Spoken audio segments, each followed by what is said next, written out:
എന്നാണ് എനിക്ക് തോന്നുന്നത്. ഇതൊരു ഹെവി ലൈസൻസ് ഇല്ലാത്ത ആളാണ് അദ്ദേഹം വണ്ടി ഓടിച്ചിരുന്നത്. ഈ വണ്ടി ഓടിക്കുന്നതിന് ഹെവി ലൈസൻസ് ആവശ്യമാണ്. മീഡിയം ഗുഡ്സ് അല്ലേ? മീഡിയം ഗുഡ്സ് GPS കട്ട് ചെയ്തിരിക്കുക. GPS ഒന്നുകിൽ അവർ ഇൻസ്റ്റാൾ ചെയ്തിട്ടില്ല, നമുക്ക് ഫൈൻഡ് ചെയ്യാൻ കഴിയുന്നത് സിസ്റ്റം ത്രൂ ഫൈൻഡ് ചെയ്യാൻ കഴിയുന്നില്ല. അതിനർത്ഥം ഒന്നുകിൽ അവർ കട്ട് ചെയ്തു, അല്ലെങ്കിൽ ആ വണ്ടിക്ക് GPS ഇല്ലാതെ ഓപ്പറേറ്റ് ചെയ്തു. 2009 മോഡൽ 17 വർഷം പഴക്കമുള്ള വണ്ടിയാണ്. അപ്പോൾ അതിൻ്റെ കണ്ടീഷൻ സ്വാഭാവികമായിട്ടും വളരെ മോശമായിരിക്കും. പിന്നെ GPS ഇല്ല, സ്പീഡ് ഗവർണർ ഇല്ല, ഡ്രൈവർക്ക് ലൈസൻസ് ഇല്ലെന്നാണ് ഏറ്റവും വലിയ ദാരുണമായ സംഭവം. അദ്ദേഹം ഒരു ഹെവി ലൈസൻസ് ഹോൾഡർ അല്ല. ഹെവി ലൈസൻസ് ഹോൾഡർ അല്ലാത്ത ഒരാൾ ഒരു കാരണവശാലും ഈ വാഹനം ഓടിക്കാൻ പറ്റത്തില്ല. നമ്പർ 2, അദ്ദേഹം ഇപ്പോൾ ഗൾഫിലായിരുന്നു. കഴിഞ്ഞ ഒരു മാസം മുമ്പ് അദ്ദേഹം നാട്ടിലെത്തിയിരിക്കുന്നത്. അപ്പോൾ അതായത് വളരെ വർഷങ്ങൾക്ക് ശേഷം അദ്ദേഹം ആദ്യമായിട്ട് ഇന്ന് വണ്ടി ഓടിക്കുക.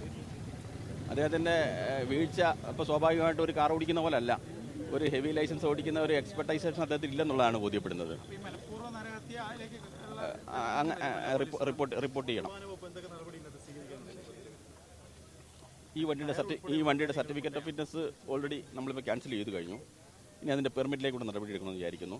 കാരണം നിരന്തരമായിട്ട് ഇങ്ങനെ സർട്ടിഫിക്കറ്റ് ഓഫ് ഫിറ്റ്നസ് ഇല്ലാതെ പിടിക്കപ്പെട്ട ഒരു വണ്ടിയാണ്. പിന്നെ ഈ പറഞ്ഞതുപോലെ VLTD കട്ട് ചെയ്തിരിക്കുന്നു. നിയമങ്ങളൊക്കെ ലംഘിച്ചിരിക്കുന്നു. അതിന് നടപടി ഉണ്ടാവും.